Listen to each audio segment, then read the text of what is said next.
Inama ya Trump na Putin ntacyo yagezeho. Umutwe w'ikinyamakuru Umuseke.rw. Inama yari iteganyijwe cyane hagati ya Perezida wa Leta Zunze Ubumwe za Amerika Donald Trump n'uwo Burusiya Vladimir Putin yarangiye nta masezerano abayeho yatuma intambara imaze imyaka 3 ihanganishije Uburusiya na Ukraine irangira. Kuwa gatanu tariki ya 15 Kanama 2025 muri Alaska, imwe muri leta zigize Leta Zunze Ubumwe za Amerika, Perezida Donald Trump yahakiriye mugenzi we w'Uburusiya. Ni mu nama yabahuje ngo baganire uburyo intambara Uburusiya bumazemo imyaka 3 burwana na Ukraine yarangira. Byari ku nshuro ya mbere Perezida w'Uburusiya akandagira ku butaka bw'igihugu cyo mu burengerazuba bw'isi, ni ukuvuga mu Burayi cyangwa Amerika, kuva yatangiza intambara yeruye kuri Ukraine muri Gashyantare 2022.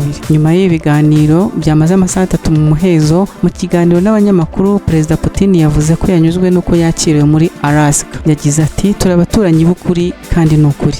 Putin yavuze ko guhura na Trump byatinze cyane kandi ko yiteze ko ibyo bumvikanyeho bizabafasha kugera ku ntego yo kugarura amahoro muri Ukraine. Yagize ati twizeye ko Kiev n'imijyi y'Uburayi bazabyakira neza kandi ko batazagerageza kubangamira intambwe yatangiye guterwa. Perezida Trump yavuze ko yemeranyijwe byinshi na Putin ariko ko nta masezerano yabayeho. Yagize ati twemeranyijwe ku bintu byinshi cyane, hari ibice by'ingenzi tutarageraho ariko twateye intambwe. Uyu mutegetsi yavuze ko ahamagara abayobozi bo mu muryango wo gutabarana wa NATO ndetse na Perezida Zelensky kugira ngo abasobanurire ibyavuye mu nama.